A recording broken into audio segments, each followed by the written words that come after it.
cspan.org and live every day at 7 a.m. Eastern on C-SPAN.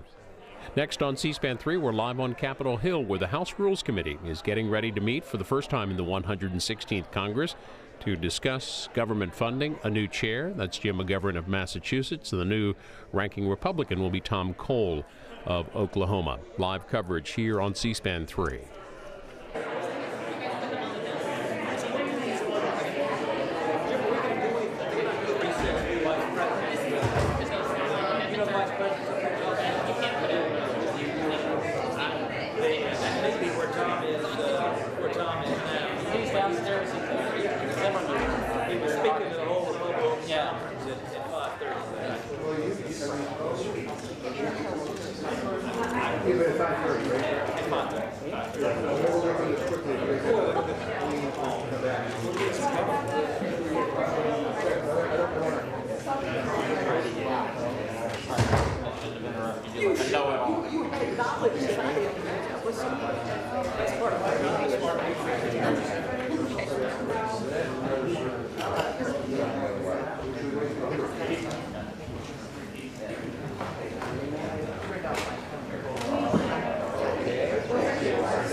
Commiseration.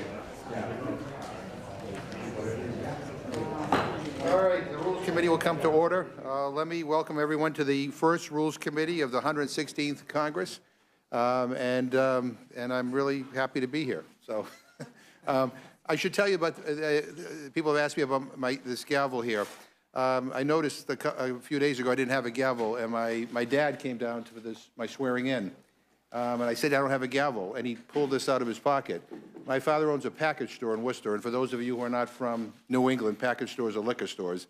And he, for many years, was the head of the Worcester County Package Store Association. And so he's no longer, so he thought I should use this. So it says Walter McGovern, President, Worcester County Package Store Association. So anyway, a little bit of Worcester and the Rules Committee. I want to recognize our members on both sides. Returning members, Representatives Hastings, Torres, Cole, Burgess, and Woodall. Representatives Matsui and Perlmutter are also prior members joining us again temporarily, and we're happy to have them here. I welcome them back, and I especially want to welcome our new members, Representatives Raskin, Scanlon, Morelli, Shalala, and Lesko. It's great to have you on this committee, and I think you'd hear from the people who have been here that this is an incredible committee to be on, so welcome. Gaveling in this meeting holds a special place for me. Before I was elected to Congress, I first worked up here as a staffer. For much of that time, I worked on this committee for my friend and my mentor, Congressman Joe Moakley of South Boston. He was appointed to this committee and later as its chairman by another congressman, former Speaker of the House, Tip O'Neill. Tip was on this committee as well. And I watched over the years not only what a well-functioning Rules Committee looked like, but what using power should look like. You know, Congressman Moakley, when he became chair, was asked by a reporter, oh, now that you're on the Rules Committee, you can settle all your old scores. And he said, well, that's not my style. He says, power to some is the ability to say no. Power to me is the ability to say yes. I've served on this committee for a long time, and I've heard yes from time to time, but I've heard no a lot. And I think one of the things that we're going to try to do, and I've talked to Ranking Member Cole about this, is to figure out how we can be more accommodating to both sides of the aisle. While closed rules are sometimes appropriate, I think 103 closed rules is excessive, and we need to do better, and I hope to work with my Republican friends to improve the process. As we meet for the first time today, I want to commit once again to my colleagues that we will run this committee professionally and under a more accommodating process. That doesn't mean we won't have structure, but it means changing the way we operate to give more members a voice. I'm proud that our first vote of this Congress was on a rules package that I helped develop with other members of this committee after consulting with our Speaker and our Democratic caucus and even with some Republicans. And it sets the course on it sets this Congress on a course to be more responsive to the American people and a more ethical institution that operates with integrity again. I especially want to thank the Republicans who voted for part of the rules package. As important as the rules package is, there is something that is even more important, and that's how we in this committee conduct ourselves week after week, month after month, year after year, because you can't legislate civility. This is a challenging time for our nation. We have a lot of work ahead of us, but it's also a time of tremendous opportunity. In entrusting control of this chamber to the Democratic majority, the American people voted for a Congress that is once again a place where big ideas are debated, where we tackle the issues that families actually care about most, from ethics reform to counter the influence of big money in politics to performing proper and responsible oversight of the executive branch. The Rules Committee will play an important role in that. I don't expect we're going to agree on everything, but I've already told our ranking member that I intend to follow the example of Chairman Moakley, and I will treat the minority with respect in the process. I want to again congratulate our new ranking member, Congressman Cole, on his appointment leading the Republicans on this committee. We have worked together for a long time, both here on this committee and more broadly in Congress on issues like the authorization for the use of military force. And I know he cares deeply about getting things done for the American people. He's a practical person who knows how to advocate for his position without alienating the people he is negotiating with. Congressman Cole, as I've said before, can disagree without being disagreeable, and he cares deeply about this institution. So even though we're of different political opportunities and persuasions, I think this could be a real opportunity to restore this committee to what it once was. So now let me turn it to our ranking member, Mr. Cole, for any remarks that he might make. Thank you very much, Mr. Chairman. First, again, frankly, I want to congratulate you, Mr. Chairman, on your appointment. I know that you and I have had the opportunity to interact a great deal this last week, both on the House floor and otherwise, and I want to echo what I've said on the floor here. While you and I have been on opposite sides of the dais in this room for a number of years, I've known you both as a passionate advocate for your beliefs, but much more importantly, as a good friend. I know you care deeply about the institution, and I think that caring will go a long way toward making the Rules Committee an open and fair institution with an open and fair process for all. I want to congratulate you both as a friend and a colleague and to offer you genuinely my very best wishes over the next 2 years. I would also note that in looking back at your career, I think it's an amazing achievement to have an individual go from being a staffer on the Rules Committee to being an elected member of Congress to becoming a member of the Rules Committee and then finally to becoming its chairman. If nothing else, it's a testament to how well former Chairman Joe Moakley chose his staff. Of course, if your staff this Congress is any indication, you're better at choosing staff members than even Chairman Moakley was in choosing you. Your staff has been a pleasure to work with in previous years, and certainly we've taken up the initial steps of organizing the committee for the Congress. I have no doubt that they'll continue to serve the committee and the House with honor and distinction. We're here today to take the next official step in the process of organizing the committee. As part of that process, we also must fill out our membership. I want to welcome back the returning members of the committee and extend a special welcome on both sides of the dais to the new members who will be joining us. So again, it'd be a pleasure to work with all of you.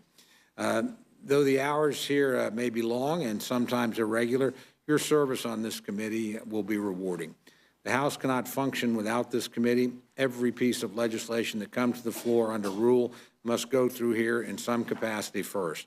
As we work together over the coming 2 years, it's our duty to ensure that each bill complies with our rules and to ensure that the process is open, as fair, and as honest as we can possibly make it. I would note again, Mr. Chairman, as you said on the House floor during debate last week, I know you care deeply about the institution and want nothing more than to foster an open and fair process.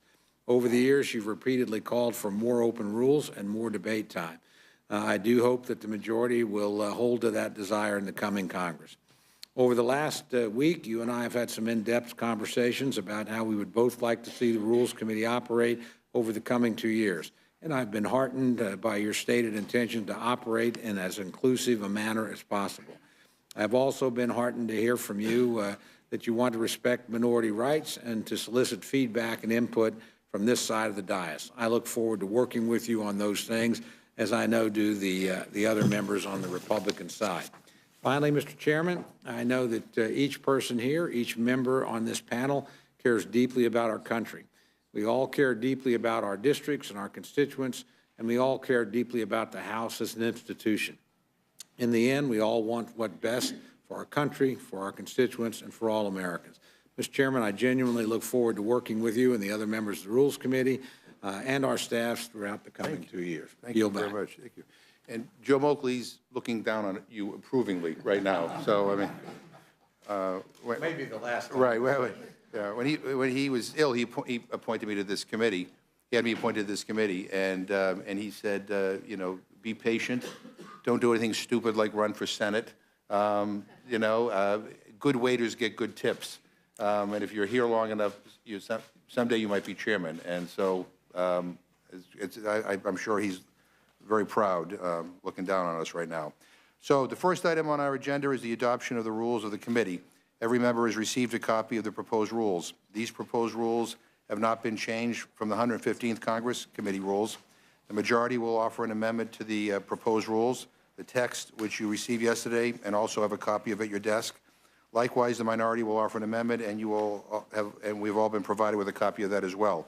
We will discuss amendments shortly. So at this time, the chair will entertain a motion from the gentleman from Florida, Mr. Hastings, and the gentleman is recognized. Mr. Chairman, if you will grant me just a little latitude with reference to the persons looking down, our departed leaders, I'd be terribly remiss if I didn't say that Claude Pepper, one of the former chairs of the Rules Committee, was one of my mentors when I came here. Also, I don't think it unworthy of us to recognize that this would be a proud day for Louise Slaughter. Absolutely.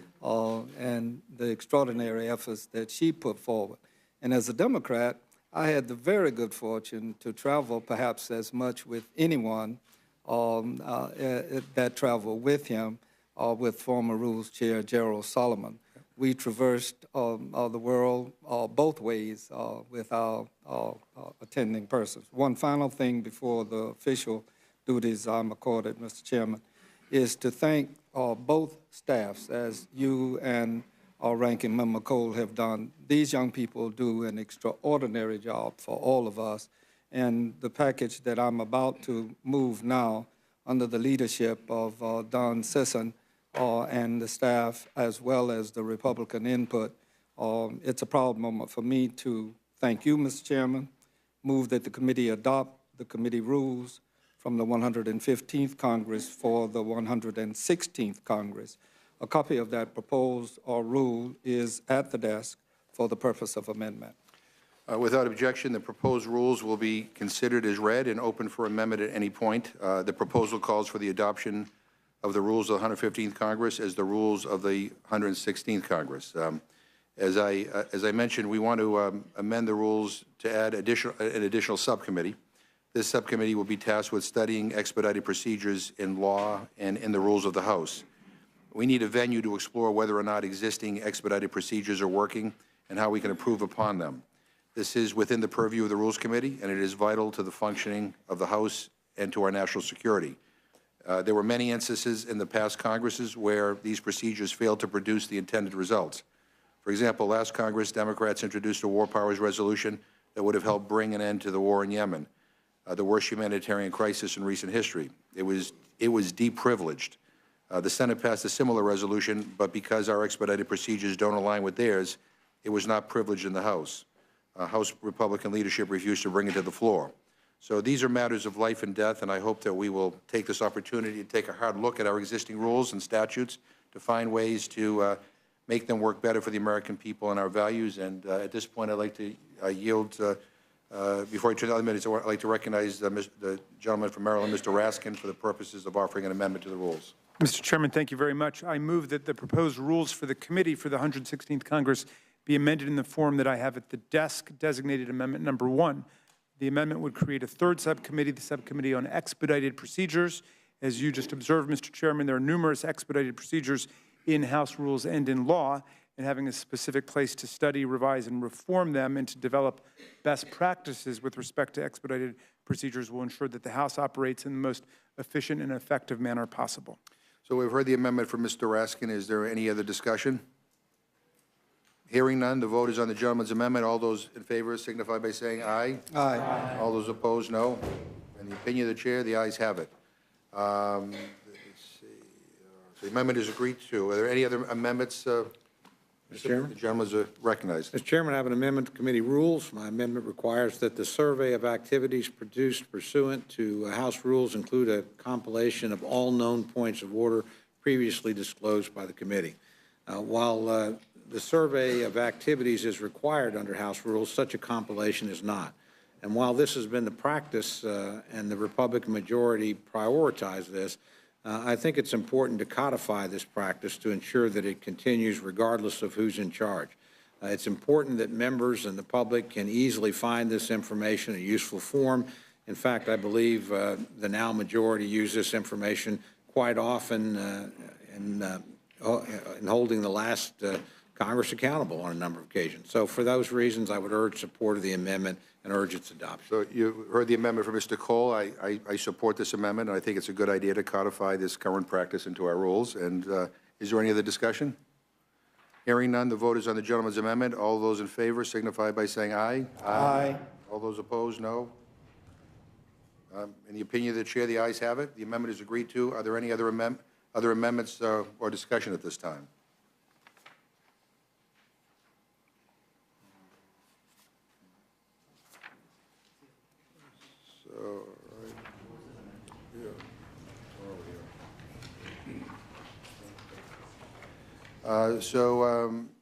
So hearing none, the question is now on the motion offered by the gentleman from Florida as amended. All those in favor will say aye. Aye. Aye. All those opposed, no. In the opinion of the chair, the ayes have it. The motion is agreed to, and the rules of the committee as amended are adopted. Without objection, a motion to reconsider is laid upon the table. All right. Now, moving on to the next item on the agenda, Clause 2D of Rule 11, adopted by the House, provides that the committee chairman designate the vice chair to act on his behalf during his temporary absence. Pursuant to the rule, I designate the gentleman from Florida, the Honorable Elsie Hastings, as vice chair of the committee. I'd like to congratulate my friend Elsie. A few people in the House of Representatives have more institutional knowledge than my friend from Florida. He has served in the House for 26 years, including 17 years on this committee. We are fortunate to have his experience and knowledge and on this committee, and I'm proud to have him serve as our vice chair. So the next item on the agenda is the subcommittee size and ratios. At this time, the chair will entertain a motion from the gentleman from Florida, Mr. Hastings. Thank you very much, Mr. Chairman. I move that the committee adopt the committee rules from the 115th Congress for the 116th Congress. A copy of the, just a second. Mr. Chairman, pursuant to the Rule 5C in the rules just adopted, I move that each of the three subcommittees during the 116th Congress shall be composed of 5 majority members and 2 minority members. You've heard the motion. Is there any discussion? Hearing none, the question is on the motion offered by the gentleman from Florida. All those in favor will say aye. Aye. Opposed, no. The ayes have it. The motion is agreed to. Without objection, a motion to reconsider is laid upon the table. The next item on the agenda is subcommittee appointments. Based on recent practice, we will postpone any appointments to those subcommittees until the chair and the ranking member have had such time to consult with members and each other regarding appointments to the subcommittee. Now is the time in this meeting that we will handle a few standard housekeeping items that we do every organizational meeting. Without objection, the staff on both the majority and minority of the Committee on Rules is approved. And I want to echo what everybody said here. We have an incredible staff in both the majority and minority, and they work harder than I think any other staff in any other committee, and I really am proud to serve with them. Without objection, the committee staff is authorized to make technical and conforming changes to the rules adopted by the committee and rules reported by the committee for the duration of the 116th Congress, as we have done in the past several Congresses. Finally, I have a general announcement that I want to make about designating a floor manager for rules that will apply for the rest of this Congress. As has been standard practice for this committee, when we announce which member will manage a rule at the direction of the committee for the majority and minority, it is with the understanding that if a member is not available when the House is ready to consider the rule, another member will be designated to manage the rule.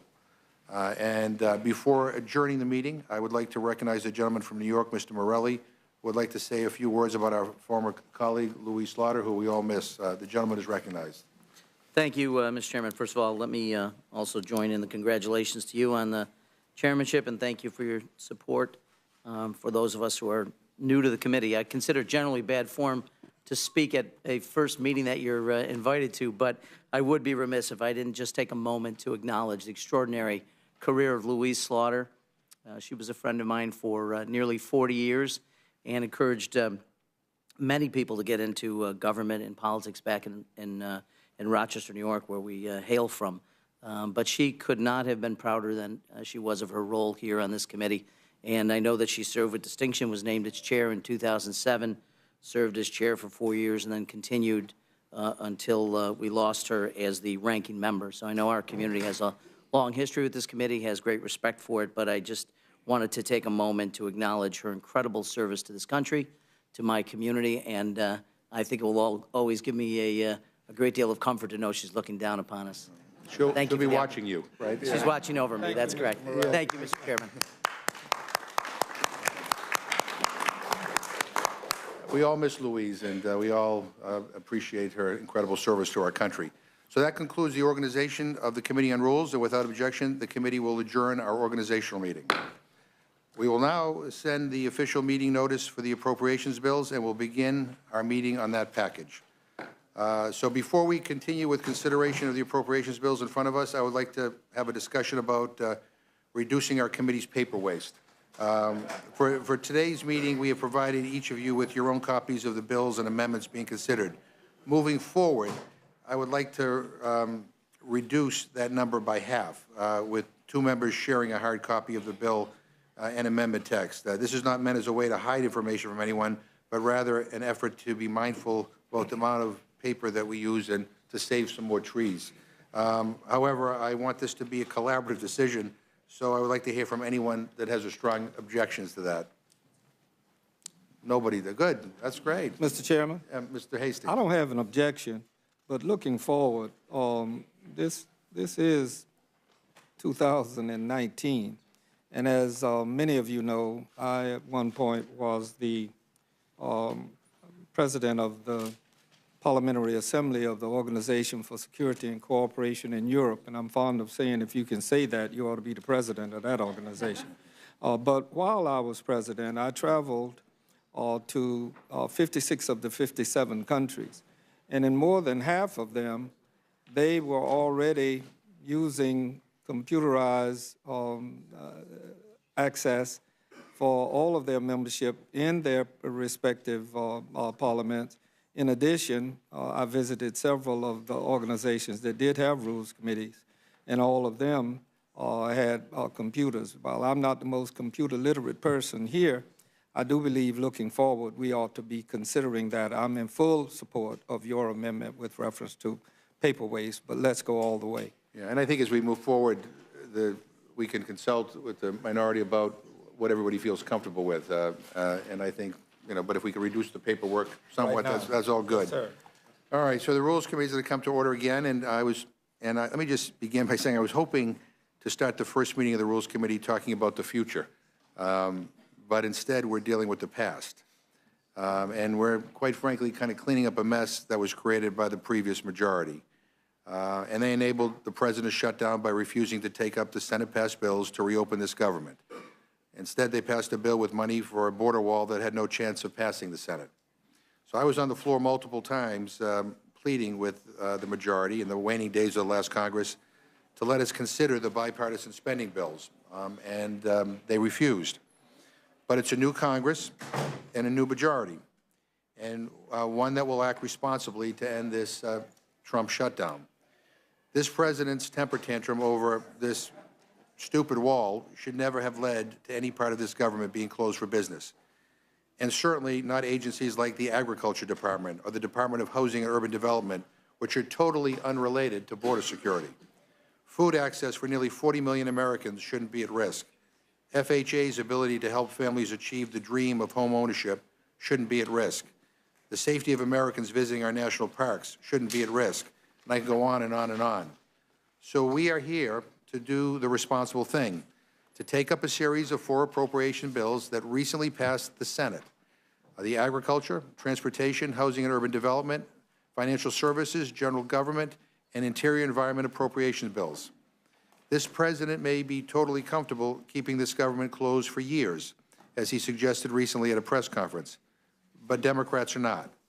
The Trump shutdown shouldn't last another minute, and it wouldn't need to if the House and Senate passed these bills. Again, these are bills that recently passed the Senate by a veto-proof 92-6 vote. They passed the House as a package last week. We're now giving members the chance to vote again on these measures, this time individually. And let me remind my colleagues that Congress is a co-equal branch of government. If the President doesn't want to sign these bills, both chambers could pass them with veto-proof margins and reopen the government without the President's signature. So we are now 17 days into this Trump shutdown. Enough is enough. And so, having said that, I would now like to turn to my friend, the ranking member, Mr. Cole, for any statements he'd like to make. Thank you very much, Mr. Chairman. First, I want to express my thanks to you and to our witnesses today for coming before us on a matter of such great importance. As you know, I've often said on the House floor that funding the government and keeping it open is one of the most important duties members of the House face. As such, I'm glad to see my colleagues in the majority making an effort to pass funding bills and to reopen the entire government. But that being said, I do think these bills are misguided and do not represent a serious effort to resolve the crisis we're currently facing. Let's take a look at what the majority is actually proposing. They're putting forward 4 appropriations bills for consideration this week, covering the transportation and housing and urban development, financial services and general government, agriculture and FDA, and interior and environment titles. All 4 of these were included in the package the House passed last week on a closed rule. Furthermore, all 4 of these bills represents the Senate work product on the FY19 appropriations. They do not take into account any of the work of the House Appropriations Committee did in putting together the FY19 bills. They do not reflect any of the work product of the conference committees appointed to iron out the differences between the House and Senate versions. In short, they do not represent any input at all from the House of Representatives. And they are again coming to the floor on a closed rule, which means that once again, the House will have no input at all into the appropriation process. I also note that the Senate has made it clear they will not pass these bills as written. The President made it clear he will not sign them into law. Given that we've already passed these bills, but the Senate won't pass them and the President won't sign them, why then are we here? What do we hope to accomplish? I would ask this of my friends in the majority. Have you had any positive conversations with the Senate on these bills? Are they now willing to consider these, either as part of a package or as standalone bills? Has Leader McConnell agreed to take this bill up on its own term? Has the President agreed to sign this bill into law if it passes? I think the answers to each of those questions is no. And if that's the case, then unfortunately this is clearly a political exercise in futility. Mr. Chairman, as you know, I've been a member of the Appropriations Committee for 10 years, and I understand that it's hard to have a full process on appropriations bills, but it is indeed possible, even when funding bills carry over into a new year or even a new majority. In early 2011, right after Republicans took majority control of the House, we considered a bill on the floor to fund the entire federal government, and we did it under an open rule. When we considered that bill on the floor, 162 amendments were offered from both sides of the aisle, and we had a grand total of 66 hours of floor debate on the bill, stretching over almost 5 days. Given the amount of time we used in 2011, I fully understand what an enormous undertaking it would be. But that doesn't mean we shouldn't take time now. Unless you can tell me that the President's going to sign this bill into law, then there's plenty of time for thoughtful debate and time to hear ideas from all members of the House. I'd also point out that this package of bills doesn't address the fundamental issue, which is that of border security. Time and again, the American people have told us that they want more border security. None of these bills will address that problem. I do think that rather than putting forward bills that have already passed, the majority would do better to negotiate with Republicans and come up with solutions that serve all Americans. Mr. Chairman, in closing, I would just add that while I appreciate the good intentions in bringing forward these bills to fund government, I don't think the package before us today is sufficient. With only a closed rule and no House input on this package, members are being given only a take it or leave it option. And until we can work toward a real bipartisan solutions to open the government and fund border security, I would prefer to leave it. Thank you very much, Mr. Chairman. No, and I thank the gentleman. I appreciate his comments about, a more open process, and I hope that that's the process we will follow when we get to our appropriations bills. And but I guess the problem with unlimited debate at this particular point is that the government shut down, and people want it ended now. And these bills passed the Senate, by 92 senators voted in favor of it. That's veto proof. And we're hearing each and every day more and more Republican senators saying that we ought to pass these bills. We ought not to hold them hostage over this debate on this wall. And so, this is an emergency. And this is last year's mess that we're trying to clean up. And so we're going to keep on, doing this until we reopen the government. That's that simple. So at this point, we're going to try to call as many people up at once as possible, if that's okay. So just going to squeeze in. Mr. Quigley, Mr. Bishop, Ms. McCollum, Mr. Price, Mr. Calvert, Mr. Graves. If you all come up and... Mr. Chairman, while they're readying themselves, if I may, with your Absolutely, Mr. permission. Hastings. Yeah, responding to my very good friend from Oklahoma, I don't think it's take it or leave it. I think it's open it or close it.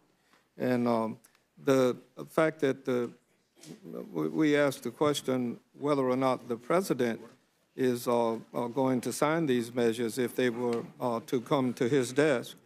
First, if he chooses not to sign it, there's a layover period where it would become law anyway. It seems to me that's what's happening is all of us recognize that politics is at play here, but the Senate having approved these particular measures troubles me immensely that they would now take a different position. We are talking about opening the requisite committees of jurisdiction of this Congress and leaving the Homeland Security issue on the table until February 8th, a measure clearly passed by the Senate. So the other body, under its leadership, is escaping for the moment. But I would tell them that they can reasonably expect at some point during this shutdown that they are going to begin to experience heat. And once they do, I suspect that if we continue to offer measures that they have in fact passed, that we will be doing the people's business. Thank you, Mr. Chairman. Thank you. So I think we'll try to do this in a way that makes some sense. So we'll try to make sure that we match you up to your subcommittee. So we're going to deal with financial services and general government appropriations first. So Mr. Quigley and then Mr. Graves. We'll start with you guys.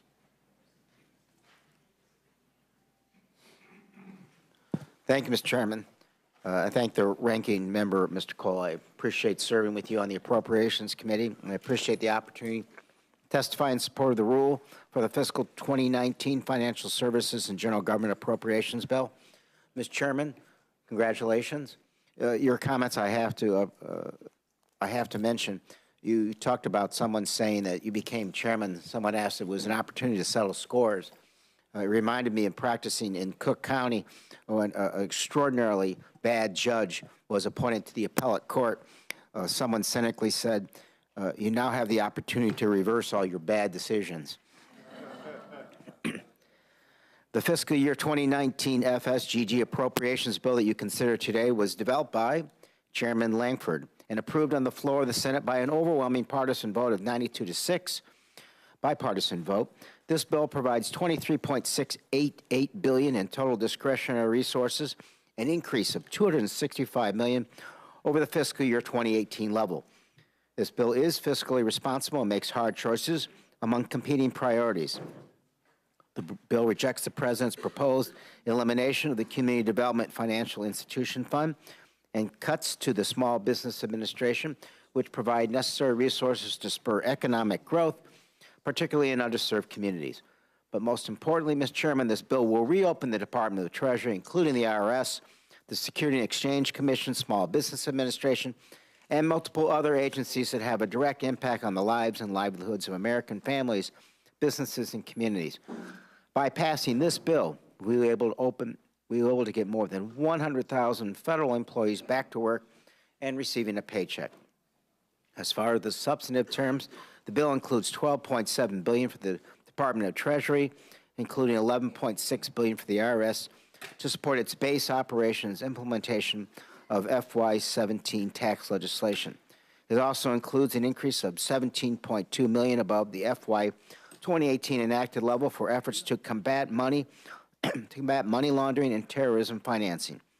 The bill maintains FY 2018 enacted levels for the Office of National Drug Control Policy, $368 million above the President's budget, to continue support for programs to target drug trafficking and address substance abuse problems at the community level. The bill also includes funding at the President's request for regulatory agencies to protect both businesses and individuals from unfair and unsafe business practices, including the Federal Trade Commission, the Federal Communications Commission, and the Securities and Exchange Commission. It includes full funding for the General Services Administration to perform major and basic repairs and alterations for federal buildings, which is necessary to address the backlog of maintenance projects across the federal government. The bill also provides a pay increase for civilian federal employees in 2019, while putting a stop to the excessive raises to the Vice President and other high-ranking administrative officials. In addition, the bill includes back pay for federal employees furloughed during the shutdown. A key feature of this bill is the total lack of controversial policy riders. This is a clean appropriations measure squarely under the jurisdiction of the committee. Excuse me, Mr. Chairman, as you know, we have now entered the 18th day of the President's shutdown, the consequences of which compound daily. Fundamentally, it's time that we reopen government, and this bill does exactly that for a number of key agencies the American people rely on to be open, fully functioning, and ready to serve them. Thank you for the opportunity to appear before the Rules Committee. I'd be happy to answer your questions. Thank you very much, Mr. Graves. Welcome, Mr. Chairman. Ranking Member Cole, good to be with you. I appreciate the opportunity to address the committee on behalf of all the members of the House of Representatives, and it's on their behalf that I'm asking for a more open process than we're being led to believe might happen. I know, Mr. Chairman, you said that we must move in haste. Well, in fact, we've been in this process for 17 days. I think we've had plenty of time in which to have a very open and thorough process. And if I remember last week, it was a majority that voted. We've only been in control for 5 days. So during those 5 days, you were in charge when I was trying to get recognized, and you wouldn't recognize me on the floor. So, well, anyway, within those 5 days, I'll point out that last Thursday that the majority voted to go home rather than continue this process. So I'm glad we're back at it today. And so I want to address the financial services bill that I worked with Mr. Quigley on last year. And I know he's introduced a bill that is identical to the Senate bill as it passed the Senate, or nearly identical. And unfortunately, it just does not reflect the House priorities, nor does it reflect the bipartisan work that he and I and others worked on. Each of our constituents, they elected us to represent our districts and our constituencies here in Congress and not to abdicate our responsibilities to the Senate. I think we all have our tussles with the Senate, and it's our opportunity to reflect House priorities. So by not allowing members to offer amendments tomorrow, we're really not allowing the bipartisan spirit in which I know this new majority has spoken of. So, for example, the financial service bill that passed the House last year in July, we passed it out of the House, contained nearly $276 million for the Calexico, California Land Port of Entry, something that's very important, that fully funded that project, but yet the Senate bill is $100 million short. Just the same, this bill that passed the House last year included nearly 20, if not more, bipartisan pieces of legislation that dealt with financial reform, which were approved by this chamber, our body, the last Congress, with a vote of nearly 270 votes or more each and every time. That's bipartisanship, yet being omitted by the Senate. Democrats and Republicans, including Chairwoman Waters, sponsored many of these provisions that were included in the financial services bill last year that passed the House. Building upon the Jobs Act from 2012, these provisions facilitated capital formation, enhancing our capital markets, providing targeted relief to financial institutions, but more importantly, protecting our constituents. Yet the Senate bill ignores all of this great bipartisan work that we did in the House last year. But it also shorts the Small Business Administration's entrepreneurial development programs by more than $10 million compared to the House-passed bill. Further, I know that from working with my friend from Illinois, the Senate bill is deficient in funding some of his priorities as well. And I know he's advocating for this position today, but I should point out that some of his priorities are being eliminated by the Senate. And if we were just to pass this and the Senate to pass it and be signed into law, then his constituency as well is being forgotten. For instance, the Consumer Product Safety Commission is $1 million below the House bill. It does not fund the grants for pool safety, which has been a major priority for Chairman Bishop, who sits right here next to me, and has been a longtime priority of many members of this body.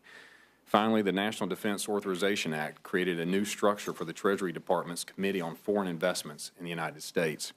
They need another $6 million to meet the requirements of that new authorization, which helps protect our nation's interest, yet it's not in this bill. So, Mr. Chairman, Mr. Cole, I'm ready to sit down.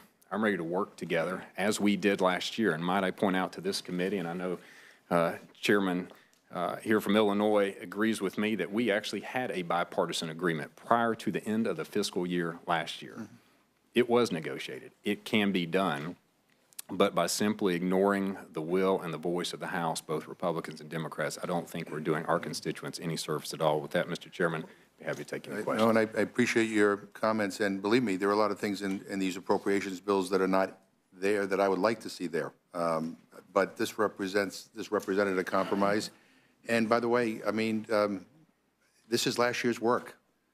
You guys left town and left this mess for this year. And we don't have days and weeks. People are panicked. I don't know about your constituents, but we're getting calls constantly, people wondering whether they get paid, whether they're going to be able to pay their rents or their mortgages. I mean, this is a crisis. This is an emergency. And so we want to have a more open process on the bills that we're going to be responsible for. We have a disaster supplemental coming up, and we put out a call for amendments. I don't know when the last time there was a call for amendments on a supplemental appropriations bill was, but there will this time. And so you can look forward to a more open process. But we got to reopen the government. We got to do it now. Let me now yield to Ms. McCollum and Mr. Calvert with the Department of Interior bill. Thank you, Mr. Chair. Chair McGovern and Ranking Member Cole, let me begin by congratulating you both on your new positions. And it is unfortunate that I'm testifying before you under these circumstances today, but nevertheless, I look forward to working with you in Congress. You and the other members of the Rules Committee have important jobs to do, and I appreciate the opportunity to appear before you today to discuss the FY 2019 Interior, Environment, and Related Agencies Appropriations Bill. The Interior bill before us was drafted by the Senate and passed overwhelmingly with a bipartisan vote of 92-6. This bill should be very familiar to everyone, as it was part of a 6-bill package that passed overwhelmingly in the House with a bipartisan vote last week. This bill provides $359 billion, which is $601 million more than fiscal year 2018 enacted bill. It maintains funding for nearly every agency at or above fiscal year 2018 level, including the Environmental Protection Agency. It's important to note what this bill does not contain. There are no new partisan riders. And let me repeat, there are no new partisan riders in this bill. But it is clear I would have written some things differently, especially in regards to the funding for Indian country. However, this bill will immediately open up the Department of Interior, immediately open up the EPA and other agencies in this bill, and it will give us a path forward to end the Trump shutdown. This bill has one very important addition from the Senate Interior bill language that I would point out. This bill would ensure that federal employees at the Department of Interior, EPA, and other related agencies would receive back pay for the time that they were furloughed. Democrats are doing everything we can to quickly pass these bipartisan bills to reopen the government, and I urge my colleagues on both sides of this bill to consider moving this bill forward on the floor when we have an opportunity to vote on it. I would just like to point out one thing. Right now, there are tribes We've been monitoring this, and I know this is something that our committee works on. I don't even say bipartisanly. We work on it nonpartisanly. And when we first did the Budget Control Act, health care was protected for the majority of Americans. Medicaid, Medicare was protected. We protected health care. But health care for our tribal brothers and sisters was not included specifically enough to protect them for that. And so they find themselves in the same circumstance again. And that is why, even though this is not as generous to Indian country and the great work that I did in a nonpartisan fashion with my colleague from the other side of the aisle, who's my friend, Chairman Calvert, as well as what we had worked out in the Senate, it is because, in my opinion, this is a life and death emergency. It's a crisis that we get tribal health care funding stabilized, that I wholeheartedly support moving forward with the Senate bill to the floor. Thank you, Mr. Chairman. Mr. Calvert, thank you.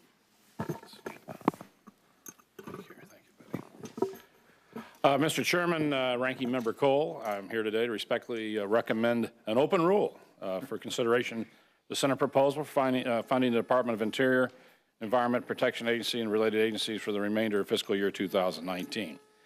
As it stands now, this bill is entirely a Senate product. That's why an open rule for consideration of this bill on the floor is essential. Republicans and Democrats alike must be able to amend this bill on the House floor so it can reflect the priorities of the body closest to the people, the U.S. House of Representatives. Last year, my friend Betty McCollum and I worked extremely hard to write a bill reflecting House priorities. We held 9 budget oversight hearings, including 4 hearings dedicated to programs that honor treaty rights promised to our Native American brothers and sisters. And we wrote a bill that accommodated some shape or form roughly 93% of House member requests, regardless of party. On top of that, when the bill got to the floor, it was amended 50 times. And when told to begin negotiating the House passed bill last year, we defended it against competing priorities in the United States Senate. I'm extremely proud of our work. We're close to a final product. Let's not throw it away by rubber stamping the Senate before us, and I would hope we're not getting that habit. Let us highlight just a few of the House priorities missing in the Senate bill which concern us the most and are likely concern to our colleagues on both sides of the aisle. The Senate bill provides $12 million less than last year's budget for the U.S. Geological Survey Natural Hazards Research and Early Warning Systems. That's the earthquake warning system on the West Coast. $24 million less for the Forest Service and Department of Interior wildfire hazardous fuel reduction programs. We just went through tremendous fires on the West Coast. These investments save lives, and with so many fires, earthquakes, volcanoes, and other natural disasters in recent years, we need to prioritize our limited funds. Additionally, this Senate bill provides $77 million less than the House Republican bill for EPA's WIFIA, Brownfield, Superfund remedial programs. These programs provide regulatory relief, leverage federal dollars, improve water infrastructure, and they spur economic development. Instead, the Senate bill increased funding for the EPA regulatory programs in many parts of the country, particularly agricultural states. EPA regulations, additional red tape, in my mind, are a bipartisan concern. And our beloved national park system, the Senate bill falls short, $27 million for park operations, reducing maintenance log. With park visitation on the rise, and even with a shutdown, this is no time to cut corners on its budget. This bill also lacks important reforms for implementation of the Endangered Species Act. It lacks the funding needed to prevent the sage grouse from being listed. Failure to prevent a listing will devastate local economies in 11 western states and would undermine our nation's energy development in that part of the country. The bill falls $160 million short of last year's House-passed bill in funding treaty obligations to American Indians and Alaska Natives throughout the Department of Interior and Indian Health Service. I might point out there's a front page story today in USA Today about hospital horrors throughout Indian country that we should all be concerned about. And I know our new chairman is very concerned about that. We all work together to fix that problem. But this is not a good way to start. The Senate bill is $135 million less in the Indian Health Service than the bill that we passed last year. Let's not turn our backs on them in a haste to reopen the government. And finally, this bill is almost $10 million below last year's House-passed bill in funding the historic preservation grants, something I know is important to our new chairman, including civil rights grants, grants to underserved communities. The House felt so strongly about these programs that it added $5 million in amendments on the House floor last year, why will we give this funding up to recede to the United States Senate? Mr. Chairman, I hope we made a strong case today to open this bill up to amendments on the House floor. This week, let the House work its constitutional responsibility to control the power of the purse. Our members on both sides of the aisle deserve to have their voices heard. That concludes my remarks. I'd be happy to answer any questions.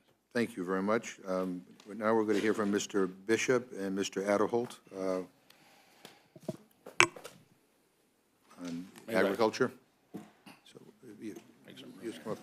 We're just going to, Mr. Quigley, if you just, yeah, good. Both of us kind of have to get up at the same time, so like one person in. Excuse me, Mr. Chair.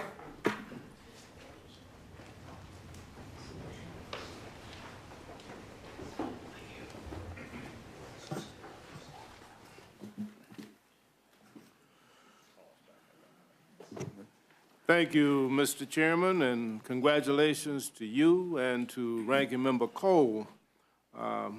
I look forward to working with both of you in your new capacities as you discharge your new responsibilities. We are now approaching the 18th day of a partial government shutdown. And each day of this needless shutdown pushes many of our government's vital services to the breaking point. While the House bill last year put a lot of work, reflects a lot of work that went into the bill, this bill, which is a Senate bill, reflects only the Senate's work product. But it's adequate in most respects, and most importantly, it was bipartisan, and is supported by 96 of the 100 senators in the Senate. And most important, it will open the government if we pass it and send it back. The agriculture and also it contains back pay for the workers who have been furloughed, and reimbursement for states that have had to cover shortfalls thus far. The Agriculture, Rural Development, Food and Drug Administration and related agencies appropriations bill is a critically important piece of legislation. Through a diverse urban-rural coalition, this bill includes our farmer safety net and our food and nutrition programs. It provides over $23 billion in discretionary funding, $225 million above the FY18 enacted level, and it provides funds to cover the latest estimates for our mandatory programs that are required by law.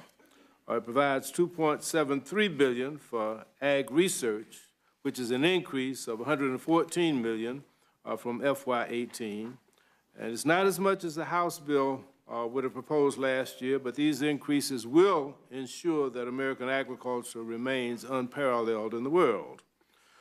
According to USDA, more than 8,400 people are working without pay to inspect our meat, poultry, and egg products. Food safety, that's extremely important. This bill would fund the Food Safety and Inspection Service at $1.049 billion, which is above the budget request by the administration. The Farm Service Agency, whose county offices shut down on December 28th and are often the primary lines of communication for our farmers and ranchers by providing critical data, processing loans, and answering questions, is set under this bill to receive $1.62 billion. It's not enough, but in my district, every one of the USDA Farm Services offices is now closed. We need to open them. This legislation also makes significant investments in rural development by providing $3.8 billion, including $825 million in funding that's dedicated for infrastructure investments in rural America. Right now, as a result of the shutdown, there are absolutely no loans for drinking water or sewage system upgrades that can be made. Loans and grants for community facilities and distance learning, telemedicine programs are not being made. These are real consequences that affect the lives of Americans in small towns all across this country. Rural broadband programs are funded at $425 million, which is below $175 million below the FY18 enacted level. But most importantly, it rejects the President's proposed elimination of the program altogether, which would have had devastating consequences for rural America. In regard to international aid, it rejects the President's proposed elimination of the Food for Peace program and instead funds it at $1.7 billion, which is $116 million above the 18 levels. The McGovern-Dole program, which was also proposed for elimination, is funded at $210 million. Right now, across America, in every district, nearly 40 million people are facing the prospects of no food assistance through the Supplemental Nutrition Assistance Program, the SNAP program. SNAP is dependent on our action. Without an appropriation from Congress, these benefits will stop. The bill provides $73.22 billion for SNAP. And today, I sent a letter to USDA demanding answers for how the department plans to administer SNAP in February and beyond should this shutdown continue. We need to pass this bill to end the shutdown. In my home state of Georgia, 1.8 million, 16% of the population receives SNAP benefits. In Massachusetts, Mr. Chairman, 785,000 people are at risk of losing coverage. In Oklahoma, Mr. Cole, 598,000 people are at risk of losing their benefits. This legislation provides the FDA with $2.97 billion in discretionary funding for FDA, an increase of $159 million above the FY18 level. More than 10,000 FDA employees are working without pay, while another 7,000 have been furloughed. And the shutdown is impacting everything from user fee collections to the FDA's inability to accept any new medical device registration applications. Mr. Chairman, from the food we eat to the medications we depend on, this bill touches the lives of every single American. And as I stated the other day, this bill is not perfect. No bill ever is. But we must reopen the government. The security and well-being of too many people is at stake for us to do nothing. And so I support a rule passing this bill so that we can open this government and provide the services that we are constitutionally responsible for providing and obligated to provide for the American people. Thank you very much, Mr. Aderholt. Welcome. Yeah, thank you, Mr. Chairman. Congratulations to both you and to Ranking Member Cole, and thank you for letting us come and testify today, this evening. I also want to thank my colleague and good friend, the new chairman designee, and former ranking member of the Ag Probe Subcommittee, Mr. Bishop. I know he will do a great job on behalf of Ag and rural communities. Unfortunately, as a lot of my colleagues are here around the table, I have to express my strong opposition to the bill before us, as well as the process by which the remaining FY19 bills are being dealt with by the new majority. Of course, anything but a fully open rule on appropriations was condemned by the Democrats for the past 8 years, and the new majority, one of the first action is proposing a closed rule. As the former chairman of the House Ag Subcommittee, I worked to develop the original 2019 appropriations bill for Ag, Rural Development, Food and Drug Administration, and related agencies. Worked very close cooperation with Mr. Bishop and of the other members that were on the committee. The priorities of the House Subcommittee, as well as hundreds of other House members, were part of that legislation. Starting last March, we developed a House bill with House priorities that were included. We drafted H.R. 5961 after we held 5 oversight hearings. We received and reviewed nearly 6,000 bill and report requests submitted by 355 members. We incorporated bipartisan House member requests covering House priorities from every corner of the country and from all demographics. And let me just provide briefly just a few of the examples where the bill that is before us fails to fund the important House members' priorities. When it comes to public health, compared to the House bill, this bill provides $149 million less for the Food and Drug Administration. when it comes to public health compared to the House bill. This bill fails to include the two provisions that place limits on chicken imported from China. The House bill includes an outright ban on Chinese chicken in school meals. This bill does not. And last but certainly not least, rural broadband. In FY18, we established a pilot program to expand broadband in rural communities, and that is one of the greatest needs that we have seen in rural America. This bill provides $125 million less than what we provided in the House bill. These are just a few examples of why the new House majority's bill that is adopted from the Senate is going in the wrong direction. The other side wants to claim that these bills are bipartisan, but they're clearly not bicameral and have no input from the 435 House members that we heard from. Some of the House appropriators that we have lost over the years would probably roll in their grave right now if they knew that we were taking up the Senate spending bills without any input from the House side. So as Democrats used to say, just because you can do something doesn't mean that you should. So I would urge the members of this committee to stand up for the House priorities for public health and rural development, reject the strategy of passing the Senate bill that will, at the end of the day, not really bring us any closer to ending a government shutdown. Thank you very much. Thank you very much. And last but not least, Mr. Price and Mr. Diaz-Balart from Transportation, Housing, and Urban Development.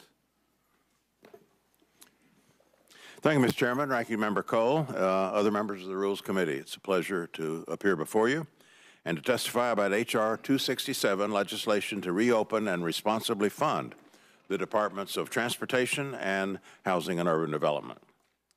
Now, our Republican colleagues tonight are looking wistfully at those House Senate compromise bills that we put together last fall.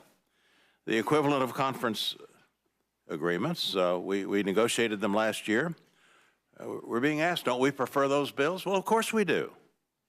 Of course we do, but we missed an opportunity to pass those bills in September. We missed it again in December, and now we're in a shutdown. And the premium is on making it as easy as possible for the Senate to say yes, since they've already said yes to these bills. They said yes to this Transportation HUD bill. It passed the Appropriations Committee on a 31-0 vote, and they said yes in the full Senate with a bipartisan 92-6 vote. And this is a good bill. It provides $71.4 billion in discretionary funding, $23.3 billion above the President's request, $1.1 billion above the fiscal 18 enacted level. It's critical to the success of American families, communities, and businesses. In addition to maintaining existing infrastructure, it will allocate $17 billion for new transportation and housing projects in both rural and urban areas. Like last year, this includes several $billion of funding above authorized levels in the FAST Act to accelerate improvements to our aviation system, expand transit and rail networks, replace aging highway and bridge infrastructure, as well as funds to repair our affordable housing stock. Builds on the progress we've made since the enactment of the 2018 bipartisan budget agreement to ensure that vulnerable populations, including low-income families, seniors, veterans, the disabled, have access to reliable transportation and safe housing. Would also provide robust funding for flexible grant programs, especially home and CDBG, that allow towns and cities across the country, large and small, to leverage public and private capital to address their most pressing community needs. And just as important, this legislation would finally reopen these departments and allow more than 20,000 furloughed employees at DOT, over 7,000 at HUD, to receive back pay and to return to their mission, that is, serving the American people. The Trump shutdown has dragged on for more than 2 weeks, shuttering vital government services, creating chaos and uncertainty for families, businesses, and communities in each of our districts. Grants to help states and municipalities pay for upgrades to transit, rail, and aviation facilities put on hold. State departments of transportation now beginning to delay the onset of new construction projects. National Transportation Safety Board ceasing major accident investigations. National Highway Traffic Safety Administration no longer investigating information about motor vehicle manufacturing defects. That could put lives at risk. New hiring and training for air traffic controllers, ground to a halt, exacerbating an ongoing staffing shortage. Disaster relief funding for states hit by disasters last year, funding that's already been appropriated, now remaining unallocated in many cases because staff at HUD remains furloughed. Meanwhile, we discovered just this weekend that HUD officials failed to renew more than 1,000 housing contracts for project-based Section 8 projects before the end of the year. That's exposing tens of thousands of tenants to possible eviction. It's madness, and H.R. 2267 would put an end to it, ensure that vital transportation and housing infrastructure is funded for the remainder of this fiscal year. This legislation reflects the best of bipartisan collaboration. It excludes problematic policy riders from either party.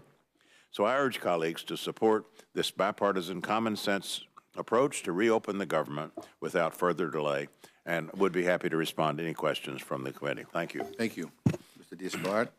Thank you very much, Mr. Chairman. Before I begin, it's also want to congratulate Mr. Cole, and it's always good to see my fellow Floridian, Mr. Hastings, and a new Floridian on the committee. Congresswoman Shalala is also here. So again, thank you, Mr. Chairman, for this opportunity. I would like to also thank Chairman Price for his friendship and for, frankly, the collegial way that he has approached our work on the subcommittee. He is truly a gentleman, and it's good to see you, sir. Over the past 4 years, we have worked together to craft bills that reflect our House priorities. And again, I could not ask for a better partner. Mr. Chairman, unfortunately, I have no choice but to oppose the bill before us today. With this close rule, the Speaker is asking us to blindly accept Senate priorities.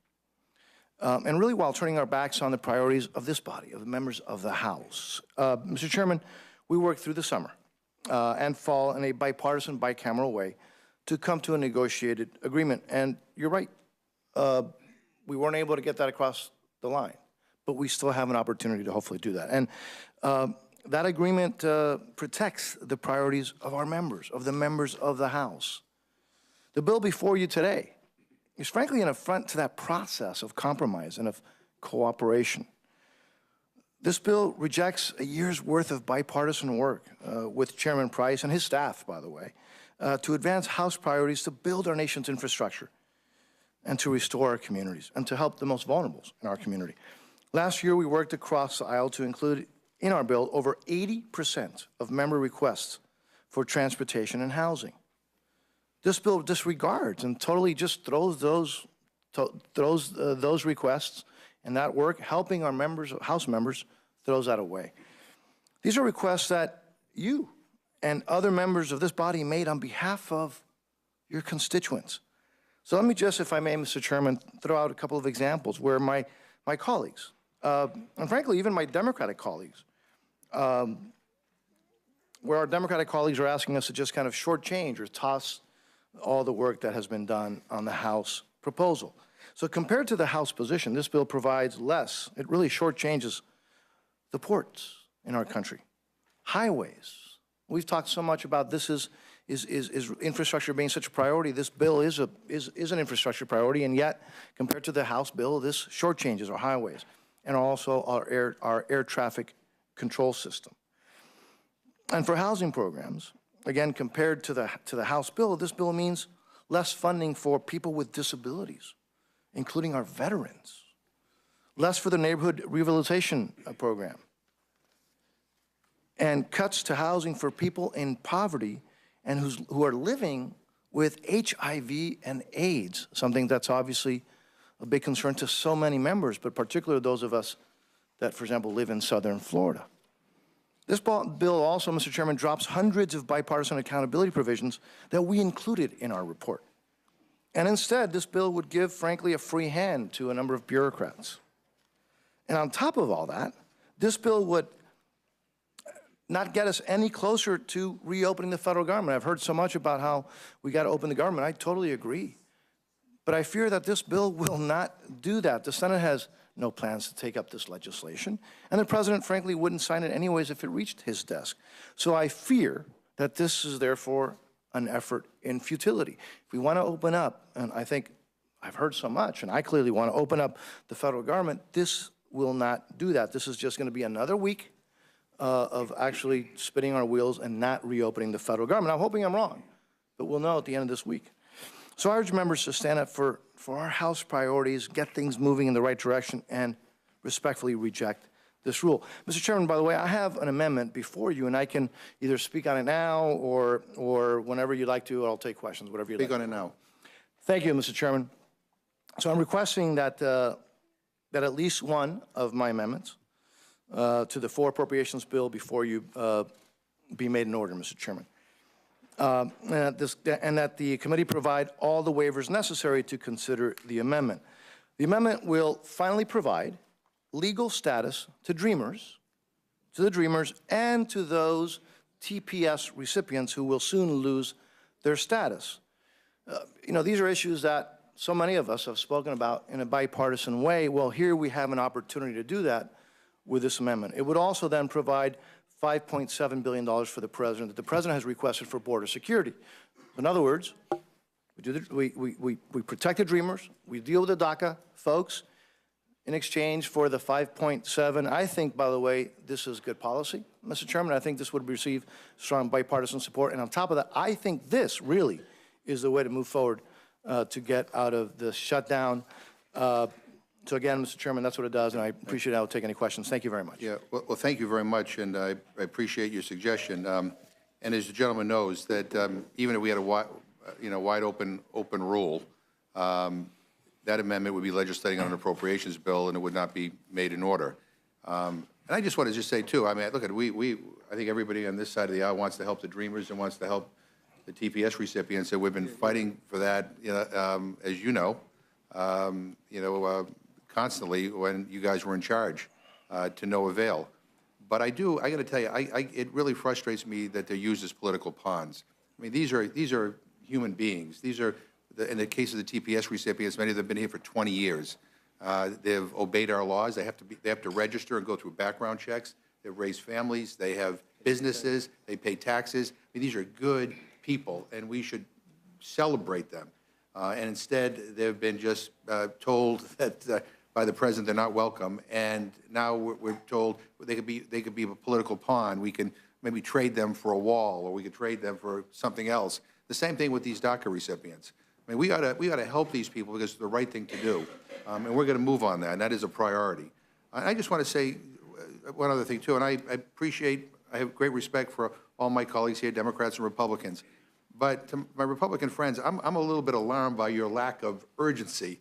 I mean, I don't know whether you've been in your office, but people are calling, and they are in a panic, and they are, they're worried about everything from their food stamps to, national parks to whether government contractors are to get paid. I mean, people don't know whether they're going to be able to pay their mortgages or their rents. I mean, people are panicked. I mean, time has run out. You guys were in control of the House, the Senate, and the White House. You controlled everything. And you left town with the government shut down. This is extraordinary. It's unprecedented. This is the first time in history that we've begun a new Congress in the middle of a government shutdown. And so I get it, I would like these appropriations bills to reflect more of my priorities as well. But we don't have the luxury, to, go back to last year's business and, for the next few weeks, debate all these appropriations bills. I mean, my constituents and your constituents want us to do something now. I mean, this is a real emergency. I mean, 800,000 hardworking civil servants are either furloughed or working without pay. That's what an emergency looks like. And so I get it, and, but you guys could have passed a short-term continuing resolution to keep the government running if you wanted to have these negotiations continue. You didn't. You left town, and the government shut down. And here we are now trying to clean up last year's mess. And none of us, I certainly don't appreciate having the first thing we have to deal with in rules, last year's business.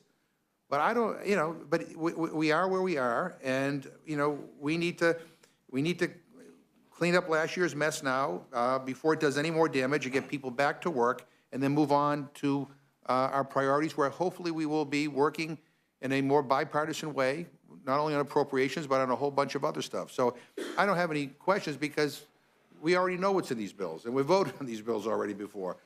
So I thank you for being here, and I yield to the gentleman from Florida if he has anything to say or any questions. Thank you, Mr. Chairman. I echo your sentiments. I have no questions of either of the witnesses and look forward to us getting past this particular period and the rancor that exists in the country. Let me just say, we're a better country than we have manifested of late. And I just hope that everybody understands that we are a united States of America. We are a very diverse community as a country. And we need to spend more time trying to heal our wounds and our divisions than perpetuating them. Thank you for the time, Mr. Chairman. Right. Colleague, Mr. Cole. Thank you very much, Mr. Chairman. I want to thank everybody who came and testified today. And as I'm sure you're not surprised to know, Mr. Chairman, we view this somewhat differently than you do. Quite frankly, the President was here all December prepared to negotiate. He wasn't in Hawaii where the Speaker was at. He offered a deal to cut in half the amount of money that he had requested for border security. It's reported in the press. I was not part of that negotiation, from about $5 billion down to about $2.5 billion. That's usually what people call a fair deal. Let's split the difference between something. And that would have stopped this government shutdown from happening. To say that we have voted on these bills, in a sense, is true. We voted on them last week, so I don't know why we're voting on them again this week, unless it's merely for political posturing. I agree with my friend, Mr. Adderholt, who I think summed this up brilliantly in one phrase. The bills in front of us may well be bipartisan, but they're certainly not bicameral. There is zero input from any member of the House of Representatives in those bills.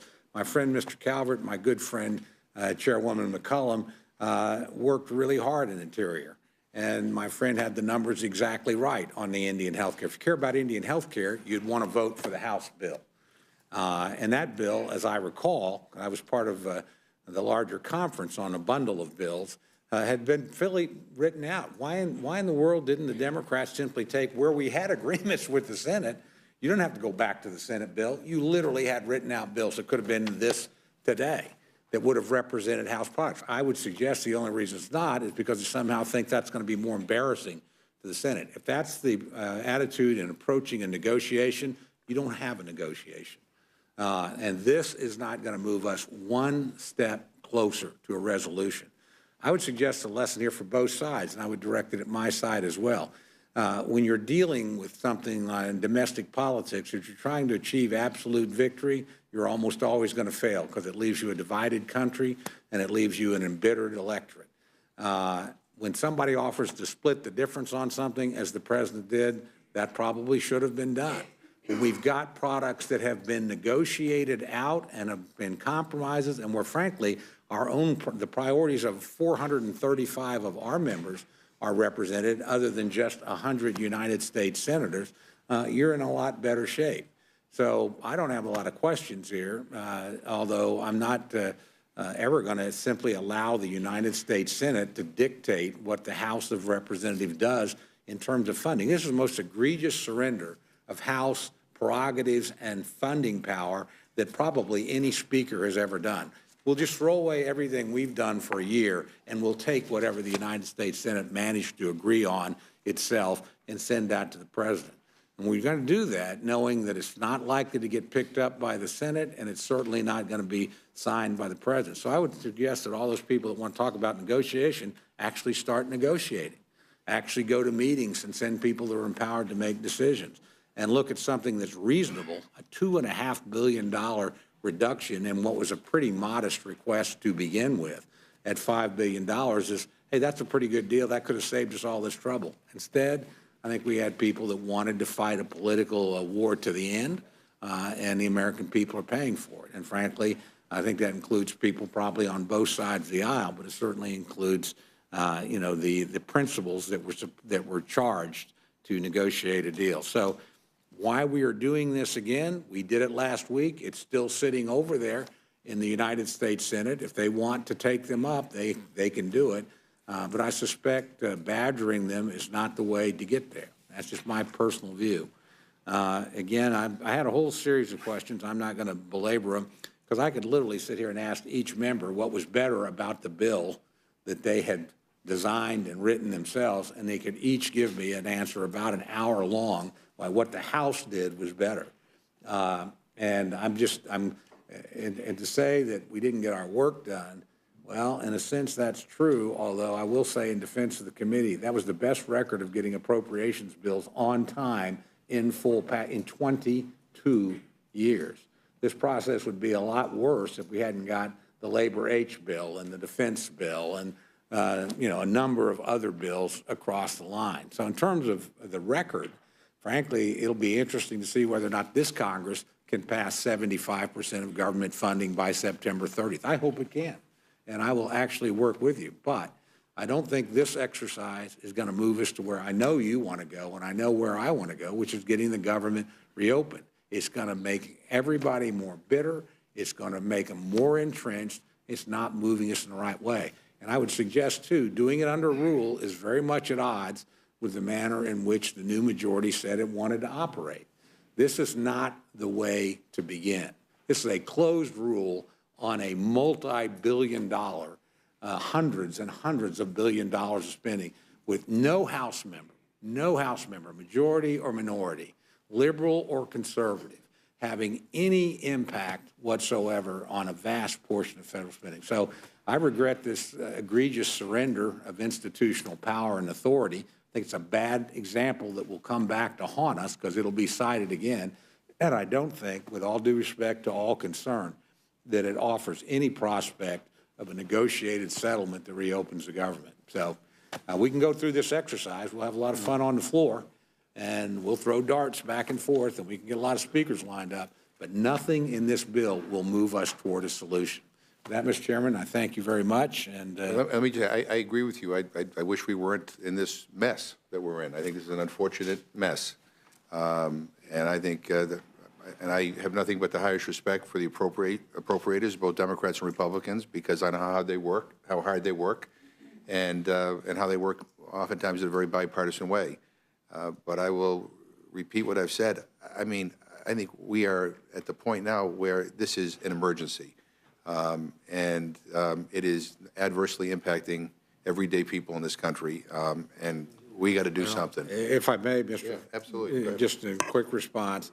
If it was an emergency now, it was an emergency back in December when the president offered to cut in half the amount of money and keep the government open. I thought he backed away from that. Once it was rejected, he did. Yeah, I didn't leave it on the table. Anyway, Ms. Torres, you want? Well, isn't this the case of the pot calling the kettle black? It's laughable that my Republican colleagues are sitting here calling out, we could have done this, we could have done that, we should have, and unfortunately we didn't. The 115th Congress, Republican members, chairmen, decided to leave office with two black eyes. Two black eyes. You shut down the government and you went home. That's what you did. You shut down the government and you went home. You didn't give a darn about anyone but yourselves. You put up your political, your finger to see which way the political wind was blowing.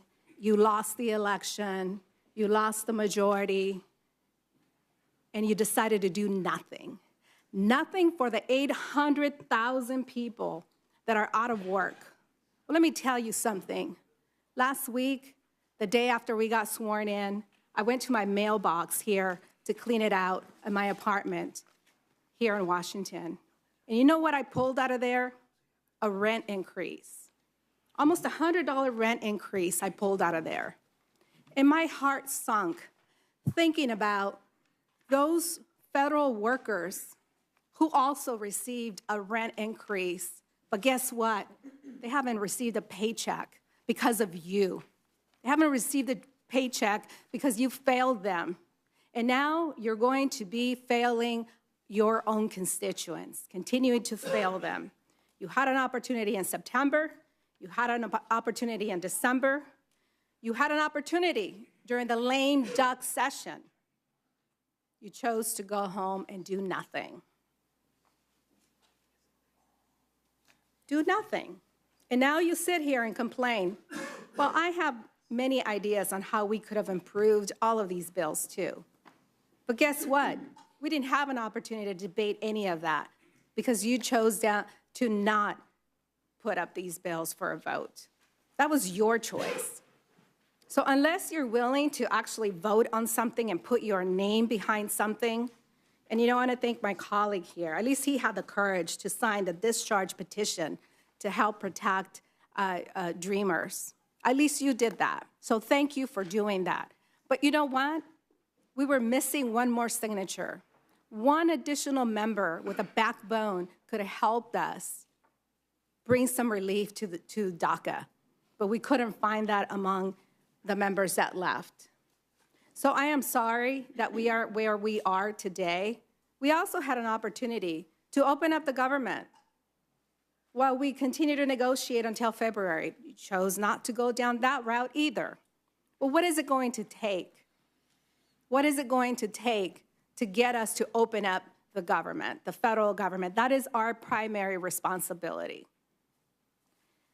As a former mayor, I didn't have a choice.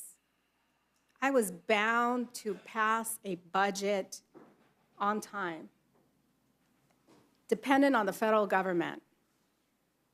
Local governments are depending on us to do our job, and it is about time that we did that. And with that, I yield back. Thank you. Mr. Burgess? Thank you. Let me associate myself with the comments of our ranking member, Mr. Cole, and particularly the comments he made on the ability to negotiate and means not everybody gets everything they want. But I will also say this Rules Committee a month ago did pass a rule that went down to the floor of the House and got 217 votes on an appropriations bill that did fund disaster assistance and did fund border security. Went over to the Senate where it failed because it lacked the 60-vote threshold. I've heard the word emergency used several times today. I agree it is an emergency, and I frankly do not understand why the majority leader of the other body would not declare an emergency and bring that bill up for a vote and not require the 60-vote threshold, just as they've now had to do for almost every presidential appointment, as they've had to do for a number of things, because in this divided situation that we are in that has become so political, there are individuals in the other body who are simply not going to agree to anything. And I am reminded, of course, the former Speaker Boehner used to lament that he only controlled one half of one third of the federal government, and would always use that as his fallback position. You are going to find how difficult it is dealing with the other body, and mind you, they were allegedly our friends when we were having these difficulties in dealing with them. But let me just, Mr. Adderholt, that you're here, and of course I do not understand why FDA is under the Department of Agriculture, but we'll leave all that for another day. Can I just ask you about the funding reduction that is in the bill before us today compared with the level that you had approved in your bipartisan appropriation negotiation previously? Yeah, thank you, Mr. Burgess, for mentioning that, because, of course, regardless of, like you say, FDA being in the ag bill is maybe a discussion for a different day, but the higher House levels, of course, are critical, as you know, being a physician yourself, to the industry as advanced medical products to the marketplace sooner, get it there safer and with greater efficiency. And the ultimate benefactor of higher levels going to FDA is to help the American consumer. But to answer your question, the increased coverage on critical public health areas deals with opioids, generic drug review, medical device security, more rapid drug and device production, And particularly, there was an additional $149 million in the original House bill, supported a number of medical product initiatives above the level in the Senate bill. And a few of those things, just to mention, was a promotion of the domestic manufacturing initiative that will help such things as continuous manufacturing that can quicken the flu vaccine production if a new flu strand emerges. The difference in the numbers on that is $38.5 million in the House version, $11.7 million in the Senate version. Also, the new domestic drug industry tries to incentivize drug compounders to improve safety controls. $12 million in the House version as compared to $0 in the Senate version. And new medical data enterprise initiative, which tries to capture more health information and to make it available to device reviewers at FDA. $60 million in the House version as compared to $0 in the Senate version. And I do need to point out how Dr. Gottlieb has done a phenomenal job at the FDA over these last 2 years, and the rapidity with which generic approvals are occurring is unparalleled in recent years, as well as their new drug approvals. So the additional money that you had proposed going to the FDA, I think, would be well invested. And of course, we'd done that work before on a bipartisan basis on the user fee agreements that passed in August of 2017, and then of course the Cures bill that passed right at the end of the Obama administration. So I think we've recognized for some time that the investment we make in the FDA is certainly one that is important, and it protects the American public, and at the same time it just doesn't make sense to be ratcheting that back in whatever vehicle we decide to use to send something to the president's desk. This is funding that should be considered. And again, Dr. Gottlieb has done a phenomenal job in getting those products through in a very timely fashion, and has not compromised patient safety. The risk-averse nature of the FDA from 4 years ago has certainly changed. The culture has changed, and I, for one, welcome that. Mr. Bishop, you looked like you wanted to respond. Yes. Let me just say this. The bill provides strong support for the FDA. The $2.96 billion that's provided for FDA salaries and expenses is $159 million more than last year's level. That's a 6% increase. The primary difference between this bill and the House mark is the level of the support for new initiatives. New funding for domestic drug manufacturing and new platforms for drug development is provided.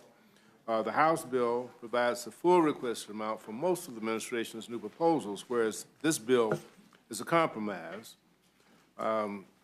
However, the Senate bill takes a stronger position than the House bill on one key area, and that's opioids. And we've all heard a lot about opioids back home, and it's constantly in the news every single day.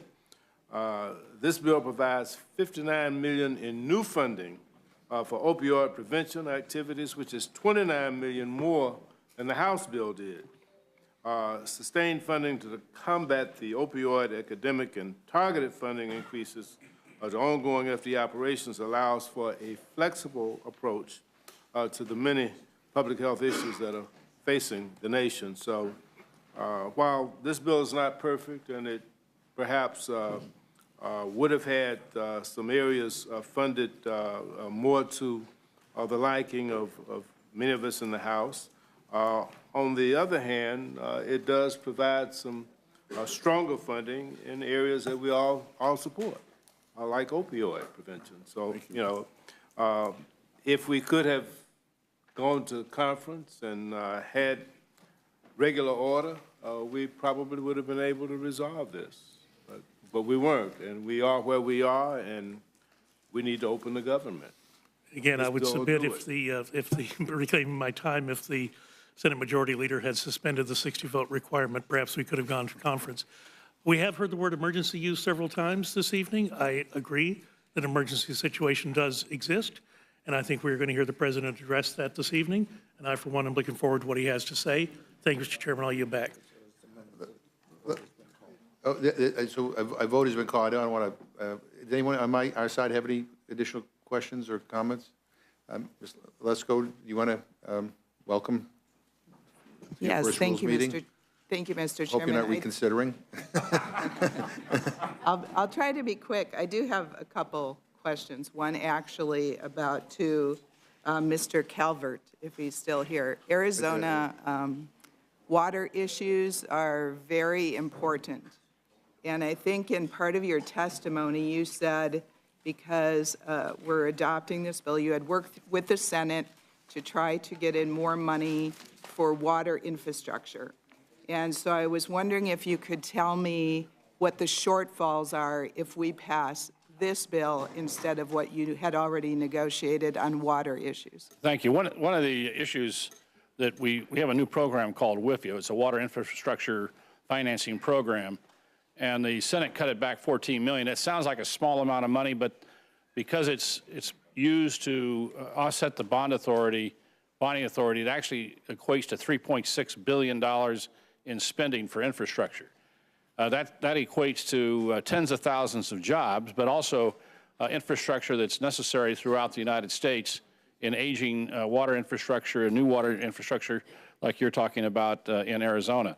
So it was unreasonable, I think, for them to cut that. It's a bipartisan initiative, and unfortunately, along with a number of other items that the United States Senate, has their own priorities, as we do, and unfortunately, our priorities were not addressed. Thank you. And Mr. Chair, and this could go to either Mr. Bishop or Mr. Price, who's sitting at the table. I had heard repeatedly that the reason that we have to vote on these bills right now is so that we can get the government back open. So I guess my question is, when I was voting on December 20th, the House passed a bill that would have kept the government open, but not one Democrat voted for it. I wanted to know why. Why didn't you vote for it?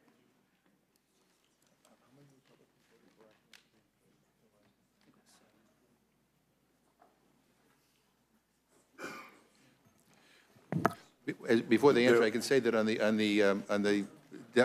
bill that the Democrats brought to the floor last week to keep the government open, 7 Republicans did join with us. So it seems like the bipartisanship is moving our way. But anyway, I'll let them answer. Well, I think we all agree that that our respective subcommittees did a lot of work and a lot of good work in working with our Senate colleagues and coming up with compromise bills, the equivalent of conference agreements. And I think we all wish that those were in law today.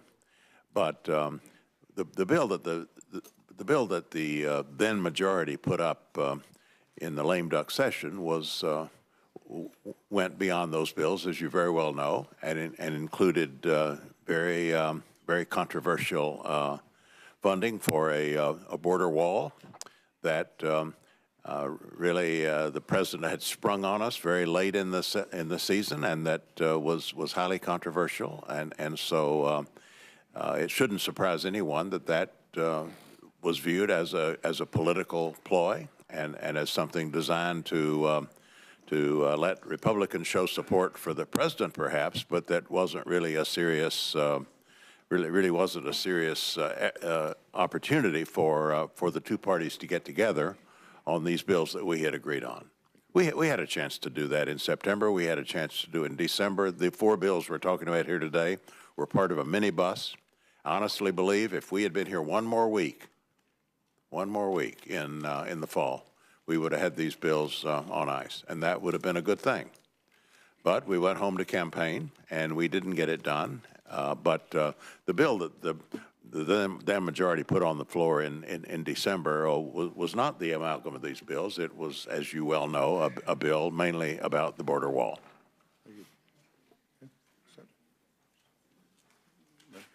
All right. Well, I want to thank all of our witnesses for taking the time to be here. I would like to remind you to give our stenographer any prepared statements that you have or anything else you want to put in the record. and I appreciate your patience, and thank you for being here. And hopefully the next time you come here will be a happier occasion. Yeah. Are there any other members who wish to testify in this legislation? Seeing none, this closes the hearing portion of our meeting. At this time, the chair will entertain a motion from the distinguished gentleman from Florida. Thank you very much, Mr. Chairman. Thank you very much. I move the committee grant H.R. 264, the Financial Services and General Government Appropriations Act 2019. H.R. 265, the Agricultural, Rural Development, Food and Drug Administration and Related Agencies Appropriations Act 2019. H.R. 266. As you're exiting, please, so that the transcriber can hear us, the reporter can hear us.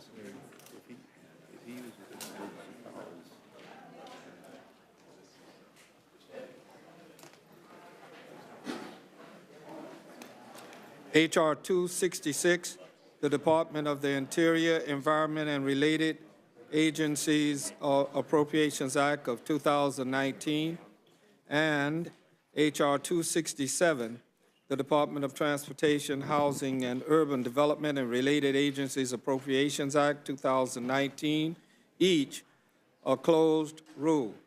The rule provides 1 hour of debate on each bill, equally divided and controlled by the chair and ranking minority member of the Committee on Appropriations or their respective designees. The rule provides all points of order against consideration of each bill. The rule provides that each bill should be considered as read. The rule waives all points of order against provisions in each bill, and the rule provides each bill 1 motion to recommit. Would someone please close the door? Finally, the rule waives the requirement of Clause 6A of Rule 13 for a 2/3 vote to consider a report from the Committee on Rules on the same day it is presented to the House with respect to any resolution reported through the legislative day of January 15, 2019, relating to a measure making or continuing appropriations for the fiscal year ending September 30th, 2019, and I'm hoping that we meet that deadline and my friend from Oklahoma and I can celebrate on that day. Well, you heard the motion from the distinguished gentleman from Florida. Is there any amendment or any discussion? Mr. Chairman, I have an amendment. The gentleman from Oklahoma is recognized. Mr. Chairman, I have an amendment to the rule to report a modified open rules for each bill before us today, H.R. 264, H.R. 265, H.R. 266, and H.R. 267. The rule would require that all amendments be received for printing in the portion of the congressional record dated at least 1 day before the day of consideration of the amendment. You've heard the amendment from Mr. Cole. Is there any other discussion? Hearing none, the vote is on the gentleman's amendment. All those in favor signify by saying aye. Aye. All those opposed say no. No. And opinion chair, the noes have it. The gentleman has asked for a roll call vote. Clerk will call the roll. Mr. Hastings. I vote no. Mr. Hastings votes no. Mrs. Torres. No. Mrs. Torres votes no. Ms. Matsui. No. Ms. Matsui votes no. Mr. Perlmutter. No. Mr. Perlmutter votes no. Mr. Raskin. No. Mr. Raskin votes no. Ms. Scanlon. No. Ms. Scanlon votes no. Mr. Morelli. No. Mr. Morelli votes no. Ms. Shalala. No. Ms. Shalala votes no. Mr. Cole. Aye. Mr. Cole votes aye. Mr. Burgess. Aye. Mr. Burgess votes aye. Mr. Woodall. Aye. Mr. Woodall votes aye. Mrs. Lesko. Aye. Mrs. Lesko votes aye. Mr. Chairman. No. Mr. Chairman votes no. The clerk will report the total. 4 yeas, 9 nays. The amendment is not agreed to. Are there any other amendments or discussion?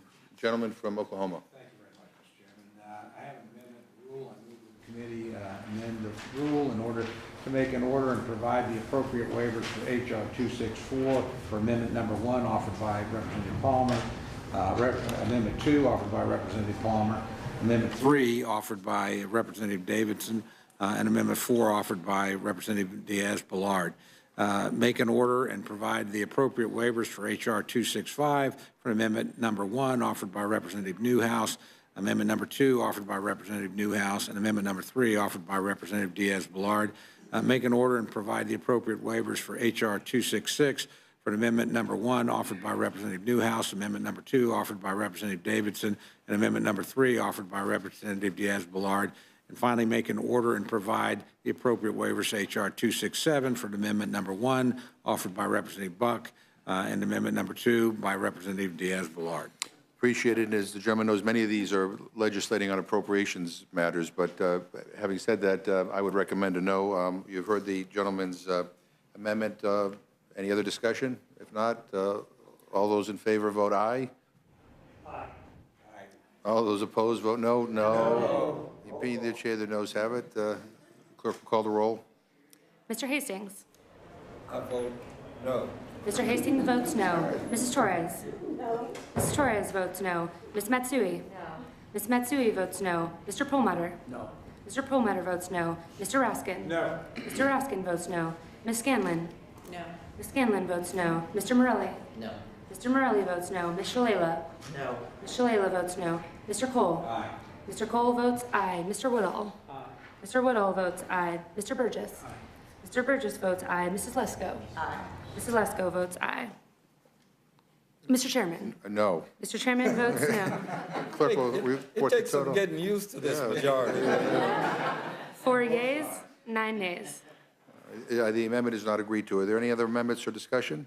Hearing none, the question is now on the motion offered by the gentleman from Florida. All those in favor will say aye. Aye. All those opposed, no. No. In the opinion of the chair, the ayes have it, and the clerk will call the roll. Mr. Hastings? Aye. Mr. Hastings votes aye. Mrs. Torres? Aye. Mrs. Torres votes aye. Ms. Matsui? Aye. Ms. Matsui votes aye. Mr. Perlmutter? Aye. Mr. Perlmutter votes aye. Mr. Raskin? Aye. Mr. Raskin votes aye. Ms. Scanlon? Aye. Ms. Scanlon votes aye. Mr. Morelli? Aye. Mr. Morelli votes aye. Ms. Shalala? Aye. Ms. Shalala votes aye. Mr. Cole? No. Mr. Cole votes no. Mr. Woodall? No. Mr. Woodall votes no. Mr. Burgess? Mr. Burgess votes no. Mrs. Lesko? I'm sorry, no. Mrs. Lesko votes no. Mr. Chairman? Aye. Mr. Chairman votes aye. Clerk will report the total. 9 yeas, 4 nays. The ayes have it, and the motion is agreed to, and that is it. Mr. Chairman? Who's going to handle this for the, I will handle it for the majority. Who's going to handle it for the minority? I think Mr. Woodall is the appropriate person. I can't wait. With that, the Rules Committee is adjourned. You were going to ask.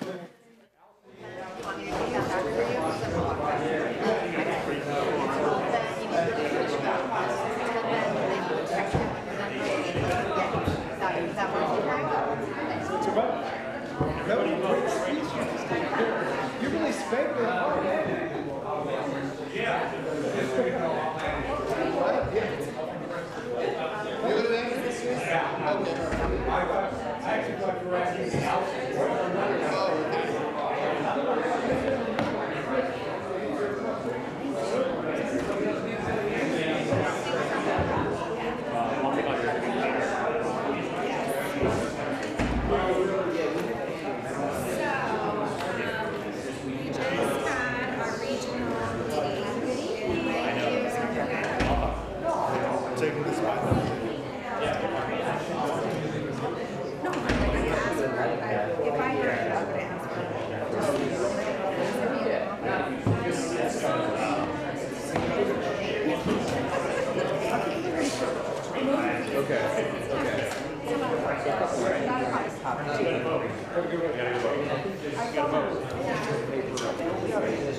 President Trump will address the nation tonight on what the administration is calling